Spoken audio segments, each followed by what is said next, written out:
Beach Church! It's Friday again. Thank you for joining me. I hope you had a blessed week.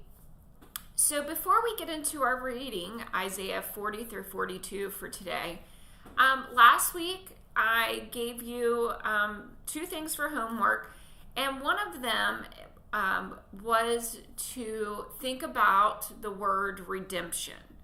And so today I would like to go back to that word because it has such a powerful meaning and it can help us in our everyday life. So the first thing I asked was, what is redemption? And to me, redemption, the first word that comes to my mind is being saved and freedom, maybe rescued. And so when I think of redemption, I think of rededicating my life to Christ, or some say be born again in the Spirit. It signifies a profound change in your life, often resolving in a price paid to secure that freedom. So we give up vices, or we change something in our lives, and we recommit our lives to the Lord. In a religious and theological context, it refers to the salvation of humanity from sin and from death. Redemption in God and giving your life over to Him to be redeemed through Him, you are seeking eternal life. With redemption, there's atonement or making amends when a person atones for past mistakes or bad behavior. An example of this would be a person who volunteers their time or helps others as a form of redemption for past wrongs. Restoration and recovery. We've heard that word restoration a lot. When a situation or an object is restored to a better state is restoration. For example, a sports team, and no, Jimmy, our pastor Jimmy, we're not talking about Ohio State. A sports team that redeems itself by winning a championship after a poor season. That's restoration or recovery. So the next thing that I think of when I think of redemption is fulfillment. Fulfillment of a promise. When a person redeems and promises to do better and they actually follow through on it. We see that a lot in the church and in everyday life. People promise to be better. They promise to follow the Lord. But they're just words, and their actions don't follow. So in redemption, it is not just saying those words, it's actually the walking that walk. And I tell Jamie Lane all the time, actions speak louder than words. So just to recap, redemption is about transformation, right? It's about the process from a negative state to a positive one. And from the negative to the positive, part of our homework was to figure out where redemption came into our lives. And so I've done a lot of thinking on this. And my redemption path started after a significant incident in my life a few years back. And after that, I felt like I was free falling. I felt like, and I've told you all this before, I didn't see a light. I thought my life was over as I knew it.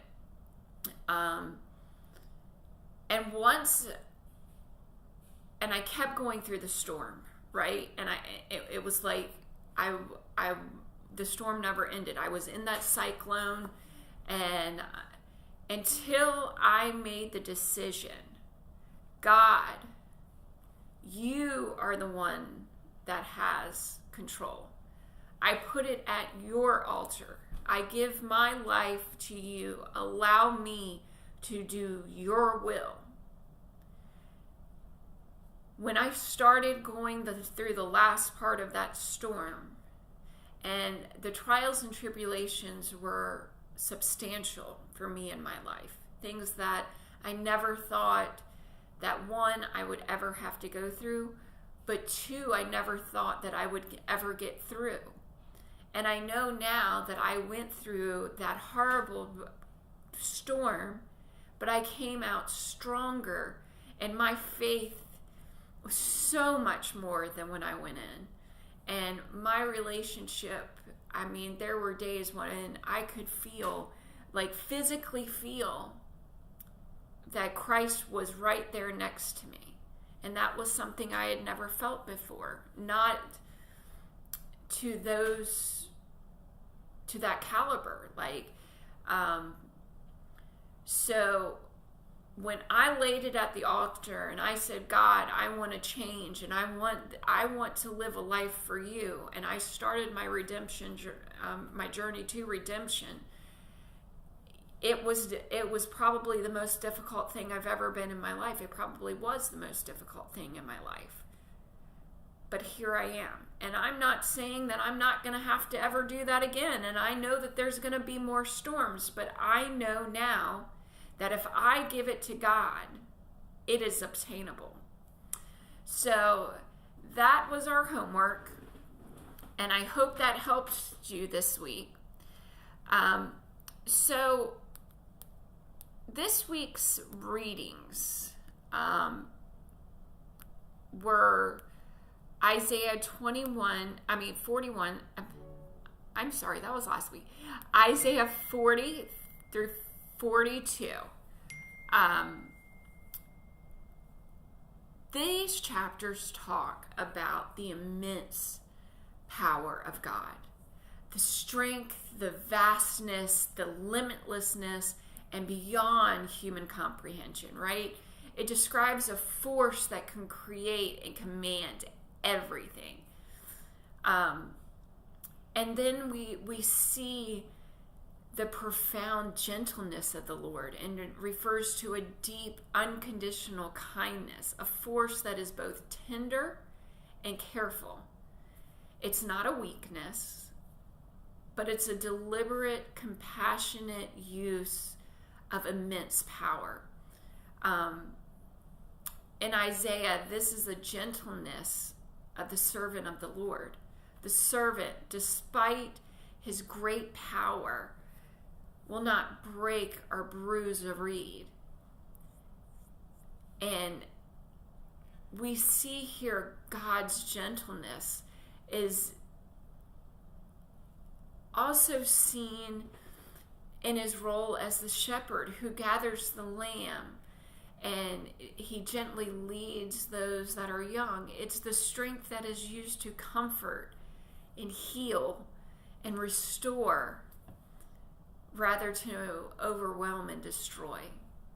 So think about that. God is all things. But what God is to us, even with his vast power, is kindness and love and compassion. We just have to be redeemed in him. So Beach Church, I hope this helps you this week.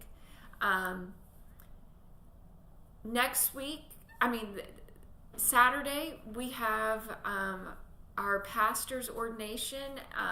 It's going to be a great celebration tomorrow. I'm so excited. I hope to see you. I hope you have a great